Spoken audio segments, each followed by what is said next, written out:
امروز ائتلاف سازمان‌های غیر دولتی علیه شکنجه نمایش عکس‌ها را تحت عنوان به شکنجه نمیگوییم دایر کردند. در این نمایشگاه عکس‌های 3 عسکر جوان نیروهای مرزبانی به نمایش گذاشته می شود که قربانی بدرفتاری و زورآوری نظامیان رتبه‌شان بلندتر و یا به اصطلاح دیدفشین شدند. این سربازان قطار شهبال میرزویف، اکمل دولتوف و مقصود ناصروف هستند که اولی در پی لتوکو مجروح و دوی دیگر فوتیدند. همکارمان شهلای گلخواجه با دلربا سمده و حامی حقوق در این باره مصاحبه آراست که آن را حالا پیشکشتان میکنیم.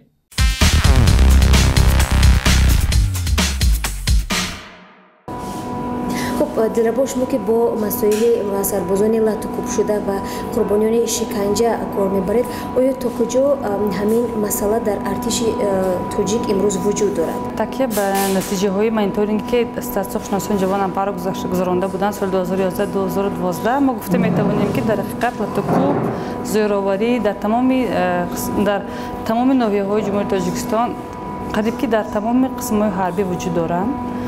امروز ما شاهد آن گشتیم که علاقه این زوراوری و این حادثه های ناخوش نه تنها در درون قسم‌های حربی بلکه بیرون از هم برآمده این معلومات ها پنهان گشته ایستادند. حال در تشکیلات ما 3 پرونده جنایتی است که ادوکات های ما نسبت آنها فعالیت برده ایستادند. این هم باشد زیلای پرونده شهبال میرزویف، دولتوف اکمل و مقصود ناصروف می باشد.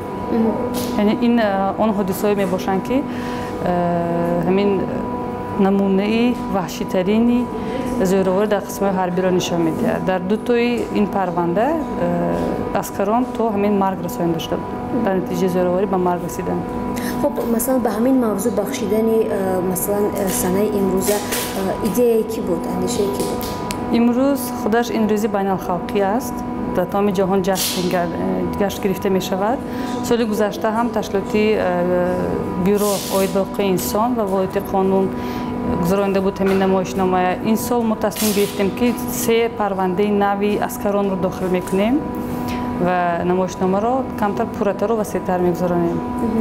یعنی این روز در تمام جهان جشن میگیرد. هدفش چی هست؟ هدفش این همین جلب کردن اهمیتی مقامات دولتی، جمعیت، تشکیلات بین الخلقی به این پروبلمی، به این معمای دوغی روز. مثلا بحث های دادگاهی یا که نزدیکان همون سربازانی که قربانی شکنجه شدن تو به کجا رسید؟ در هر 3 پرونده که حاضر ما برده ایستاده ایم، همون شهروند عسکرانی که نسبتی هم خدمت‌هایشان زوراوری کرده بودند به جوابگیری جنایتی کشیدند، اما مسئله روی پوش کردن ضرر حالا حل نشده ایستاده است. مثل روشن این شهبال میرزویف می باشد.